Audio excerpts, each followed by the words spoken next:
Good afternoon. We have today Ranjana Patel, one of our most celebrated personalities, not just in the Indian community, but in the wider communities.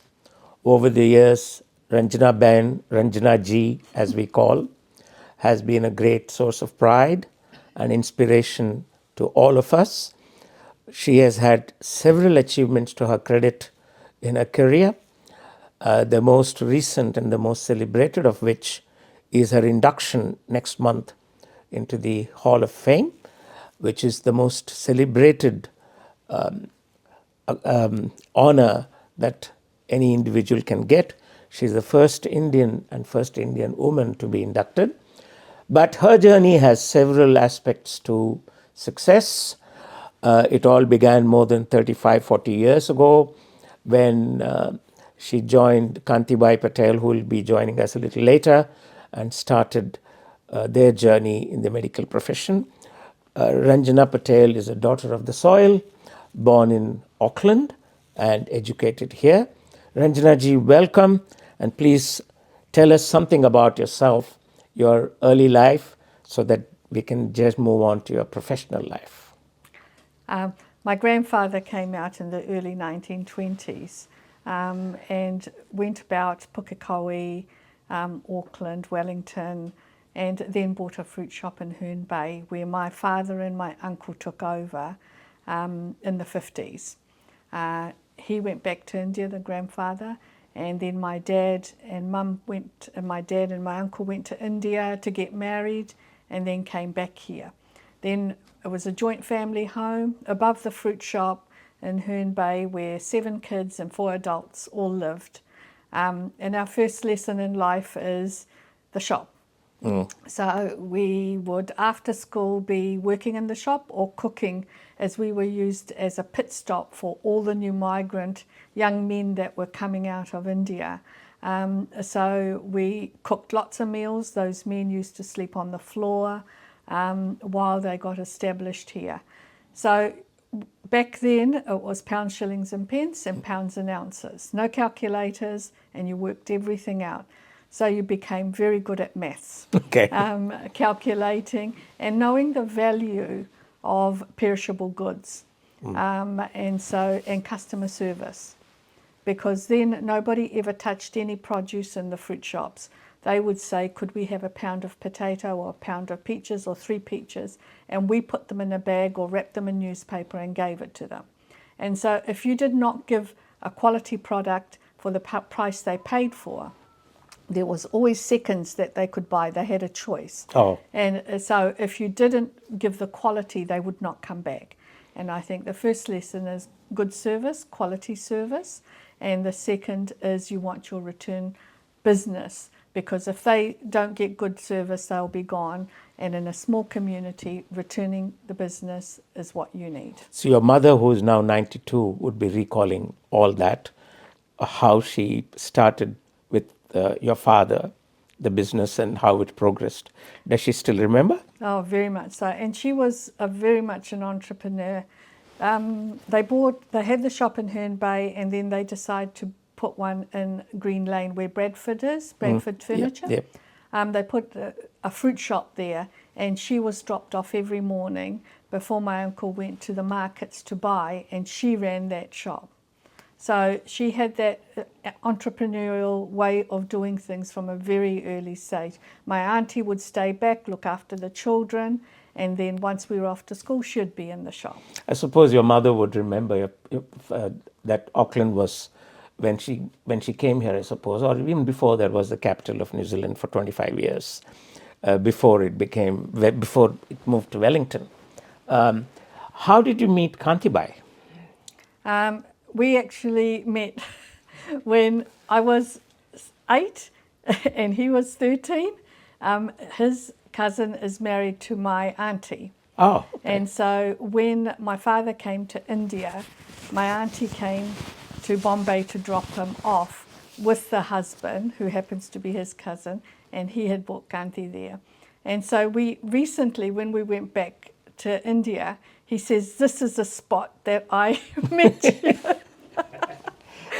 So Kantibai was 13 And you were 8. And I was 6, 7, 8, yeah. And then we wrote letters for a few months, and then I went to India. I left New Zealand on the 27th of November, met him on the 30th of November, and married him on the 8th of December.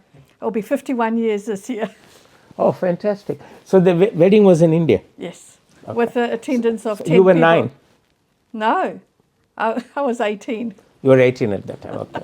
No, because when Lord Ram got married, he was 12 and Sita was 6. Not quite. Okay, so Kantibai came from, you came from Kenya, right?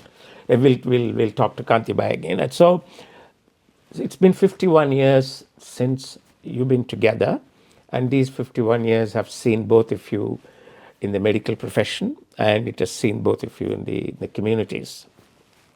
Tell us about how this concept of East Tamaki healthcare started. I know that we've written about it, that your first surgery was on East Tamaki Road in Ottara. How did it start, and how did it come about?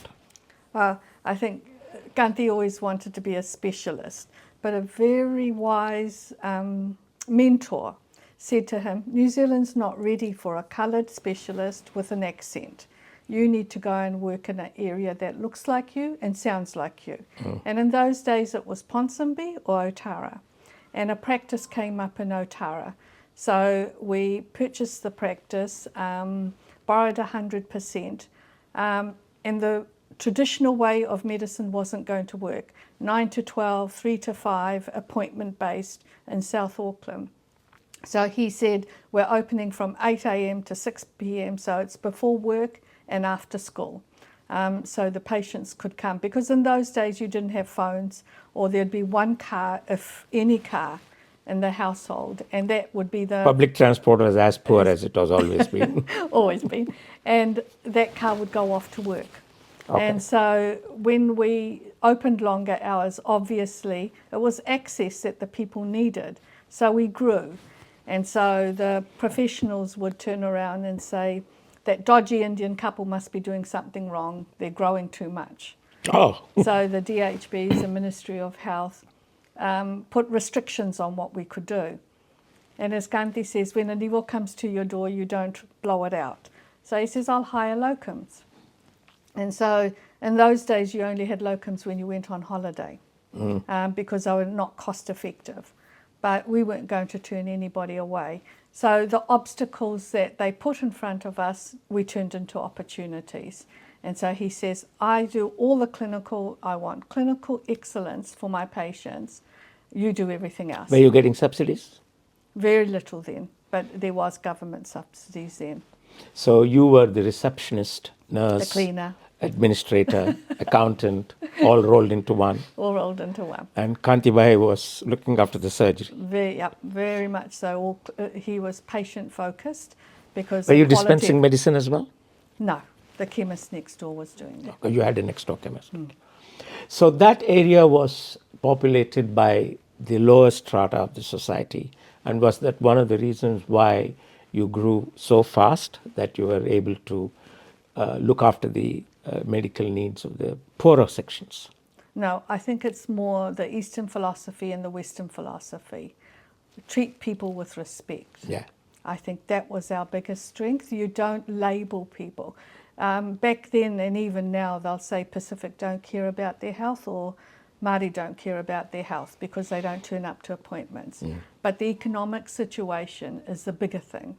That if they could, they would, but if they didn't have transport, if they had 2-3 children, if it was raining, they couldn't walk to the surgery. And so what was the social circumstances, mainstream refused to recognise as a barrier to accessing care.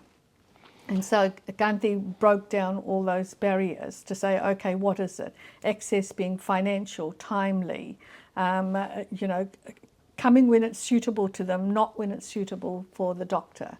So it's a different way of looking at it. It's like any supermarket. If people are coming through, you put more staff on.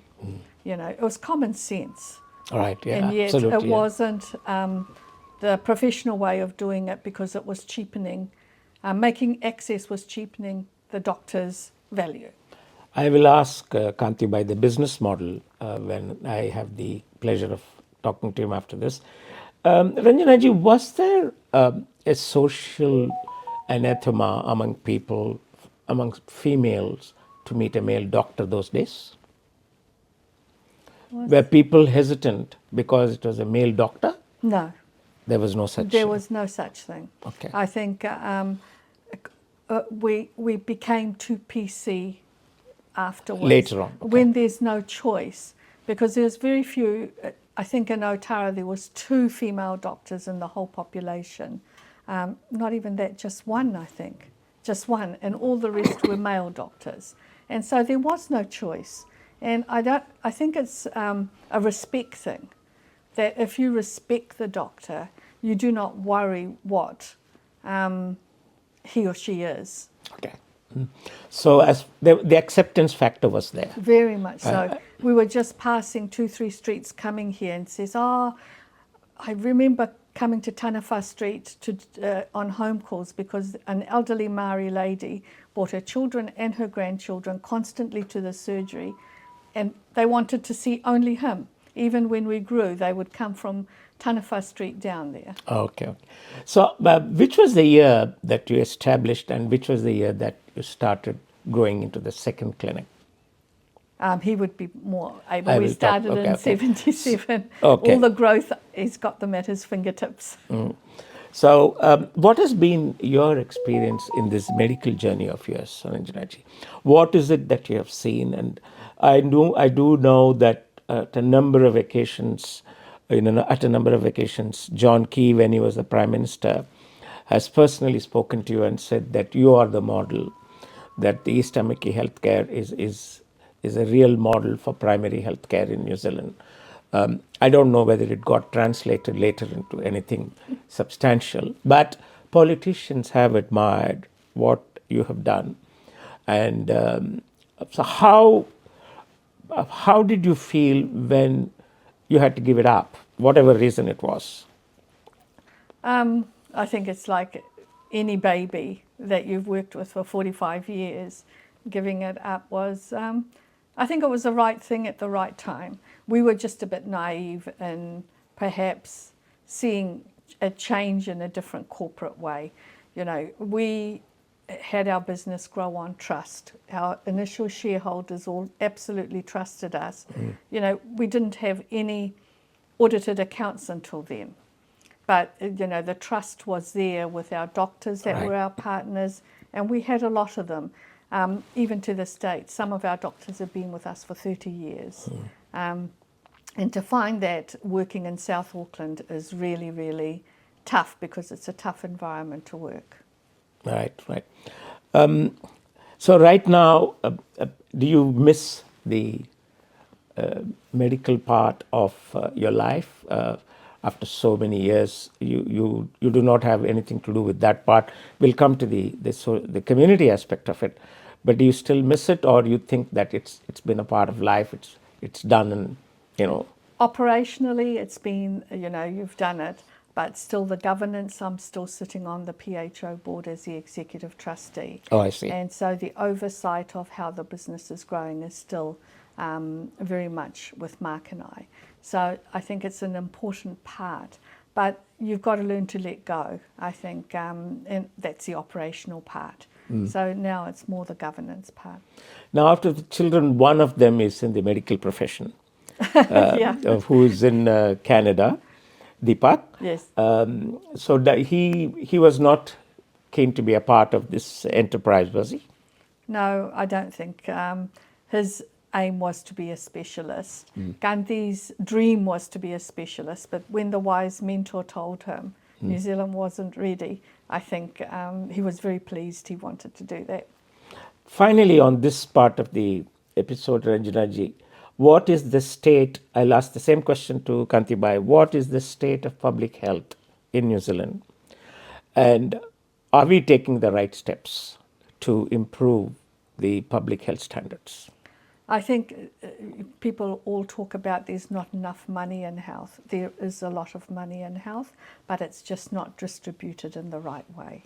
And so ownership of being outcome based, we focus too much on output, but if you are not making a difference, then you're never going to change the societal health picture. And so I think just being more accountable for what you do and your outcomes is so important. Thank you, Ranjana ji. I think we'll have another occasion to talk more about the the public health, because you are so well connected with it for such a long time. I don't think it'll go away, your association. We'll talk more about that. And thank you for your time with us this morning.